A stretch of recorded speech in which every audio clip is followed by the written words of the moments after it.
Guys, welcome back to my YouTube channel. আশা করছি তোমার সবাই খুব ভালো আছে আর আমিও খুব ভালো আছি। চলে এসেছি একটা ইন্টারেস্টিং ব্লগ ভিডিও নিয়ে। তোমরা প্লিজ এই ভিডিওটা কোনো জায়গায় স্কিপ না করে পুরো ভিডিওটা দেখো। আশা করছি তোমাদের ভিডিওটা খুব ভালো লাগবে। দেখো গাইস, আমি এদিকে বাজার যাব, মা বলেছে বাজার যেতে, তার জন্য বাজারে যাবো। এই জন্য নিচে চলে এসেছি।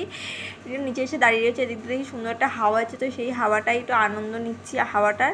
তারপরে দেখি ভাইয়ের কাছে এসেছি, একটু ভাইয়ের কাছে এসে দেখি ভাই কম্পিউটার খাচ্ছে। দেখি ভাই আমার মুখের দিকে তাকিয়ে যাবে, দেখি মা আমি আর বন্ধুটা একটু বাজারে যাচ্ছি। তো মা আমাকে বলেছে মাছ আনতে, এই জন্য আমি বন্ধুটাকে নিয়ে একটু বাজারে যাচ্ছি। তারপরে দেখি মেলার সামনে একটুখানি গেছিলাম, বাট আমি মেলার ভিতরে যাইনি, কারণ মেলাতে প্রচুর ভিড়, এই জন্য মেলার ভিতরে ঢুকিনি আমি। তারপর এদিকে মাছ নিয়ে চলে এসেছি। তো অনেকক্ষণ আগে এসে গেছি, বাট তখন আর ভিডিওটা কন্টিনিউ করা হয়নি, কিন্তু এখন ভিডিওটা আমি কন্টিনিউ করছি রাত 3টের সময়, 3টে বাজে এখন আমি ভিডিও করছি। তোমাদের একটা জিনিস দেখাচ্ছি, দেখো বাইরের অবস্থাটা দেখো, বাইরে কত বৃষ্টি পড়ছে আর তেমনই মেঘ ডাকছে।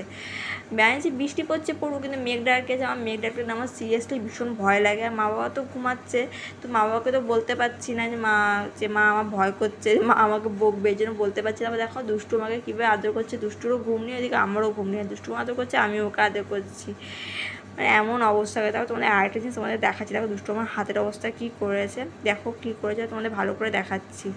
এই যে আমার হাতের অবস্থা এরকম করে যায়। তোমাদের ভিডিওর মধ্যে কোথাও ভালো লাগলে লাইক করো, কমেন্ট করো, শেয়ার করো, সাবস্ক্রাইব করো। বাই।